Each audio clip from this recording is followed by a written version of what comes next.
नमस्कार मित्रों। नजूल भूमि पट्टे से संबंधित कुछ बहुत बड़ी बड़ी रकमों के न्यायालयीन दावे की चर्चा करते हैं जो बॉम्बे हाई कोर्ट में वकीलों की अज्ञानतावश गलत कानूनी प्रावधानों के तहत लड़े गए। हिंदुस्तान यूनिलीवर, गिल्डर बिल्डकॉन, मंगला हॉस्पिटैलिटी तथा अरविंद प्रॉपर्टीज, ये बहुत बड़ी कंपनियां हैं। इनके पास में 100 साल वाले नजूल भूमि के पट्टे हैं।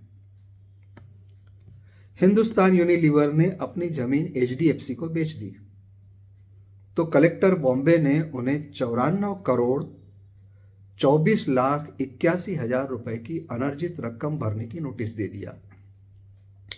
इसी तरह कुछ शर्त भंग के नाम पर गिल्डर बिल्डकॉन को 454 करोड़ 35 लाख तथा मंगला हॉस्पिटैलिटी को 20 करोड़ 3,60,000 रुपए की अनर्जित रकम भरने की नोटिस दे दी गई।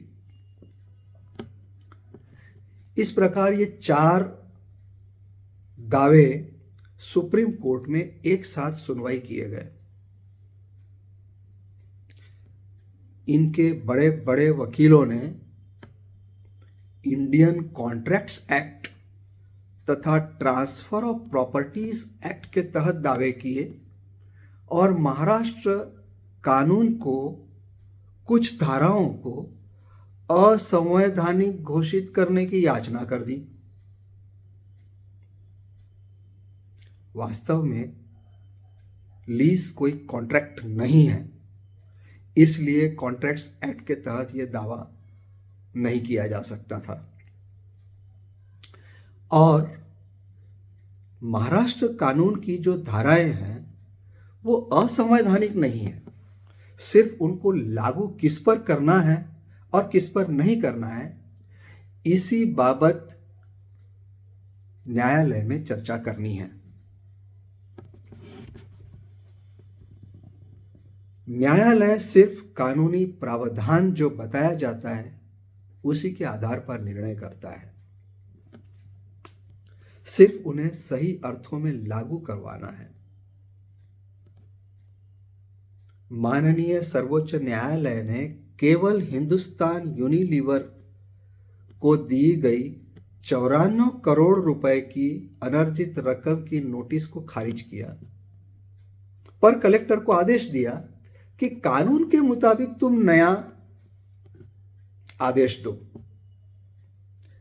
एक तरह से चिड़िया को गिद्ध के हाथ में सौंप दिया।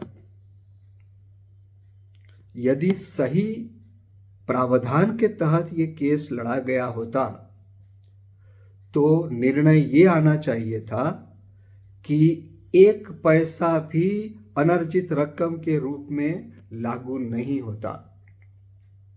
आपने इनको कोई भी नोटिस नहीं देना है।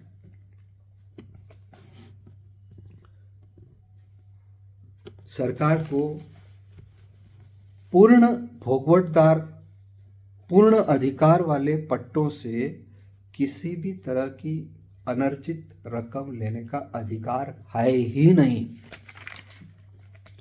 ये बड़े बड़े महंगे वकील अज्ञानता के कारण न्यायालय से गलत दिशा में अनावश्यक चर्चा कर अनर्जित रकम के नाम पर 1 पैसा भी क्यों देय नहीं है इसके प्रावधान बता नहीं पाए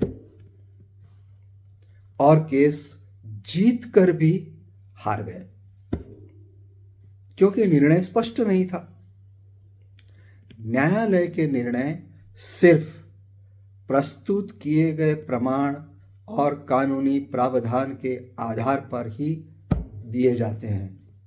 अगर आपकी प्रस्तुति सही नहीं होगी तो आप सही होते हुए भी निर्णय आपके विरुद्ध जाएगा।